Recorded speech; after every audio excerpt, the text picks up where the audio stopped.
Bonjour, bonjour, bonjour, bonjour. Éternel mon Dieu, nous venons encore te dire merci pour ce réveil. Merci parce que tu es bon. Merci pour tout ce que tu ne cesses de faire dans nos vies. Éternel mon Dieu, merci pour tout. Saint-Esprit de Dieu, nous t'appelons maintenant. Viens en nous, viens en nos cœurs. Viens enlever dans nos cœurs tout ce qui n'est pas bon. Viens extirper de nos cœurs tout ce qui ne confesse pas la gloire de notre Seigneur Jésus. Maintenant, nous t'appelons pour que tu viennes encore nous assister, nous enseigner dans ces moments que nous allons encore passer.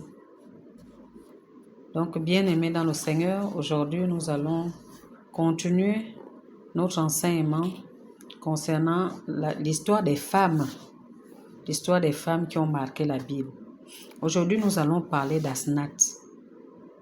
Asnath, qui est-elle? Ou bien qui était-elle? Ce qu'on retient d'elle, c'est que Asnath est la fille d'un grand prêtre, Potiphar. Potiphar est le nom de son père. Et elle a été donnée en mariage à l'âge de 18 ans à Joseph. Et lui, il en avait 30 par Pharaon. Et c'était un mariage arrangé, si je peux le dire comme ça. Mais bien aimé, nous savons tous que Joseph avait été jeté en prison par Potiphar et il a été sorti parce qu'il devait interpréter les rêves que Pharaon faisait. Et c'est par cette marque de reconnaissance que Pharaon non seulement l'a nommé gouverneur, mais en plus lui a trouvé une femme de la haute classe. Il faut dire que Asnath était issue d'une famille aisée, était instruite. Donc, c'est cette femme qui lui a été donnée. Et de cette union est né 2 fils, Manassé et Éphraïm.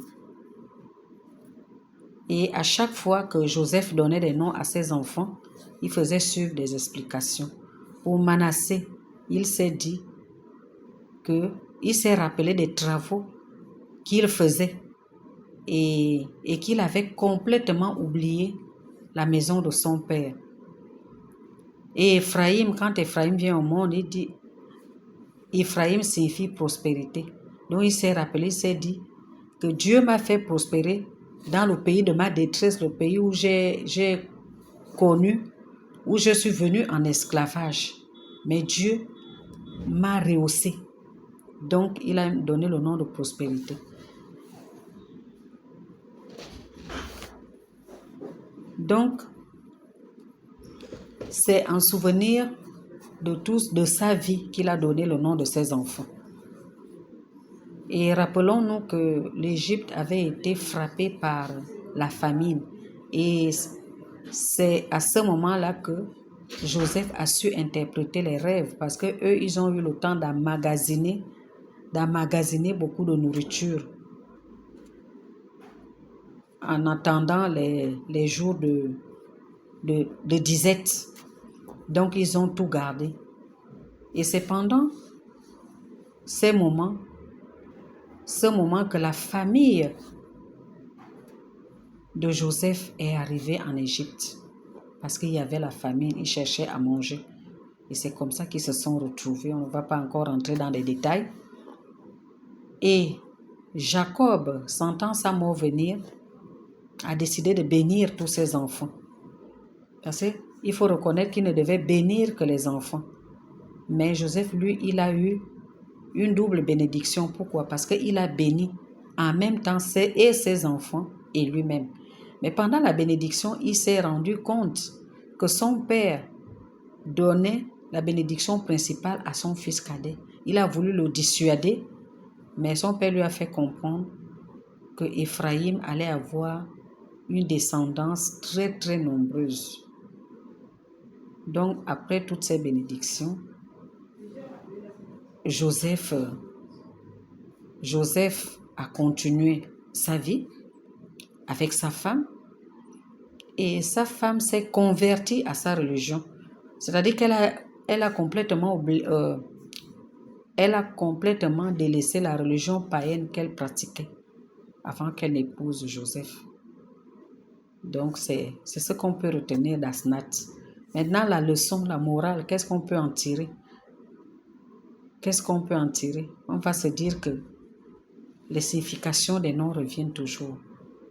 Nous avons vu que Ephraïm a été plus béni que son frère aîné Manassé, alors que c'est lui qui devait avoir cette bénédiction, tout simplement parce que son nom signifiait prospérité.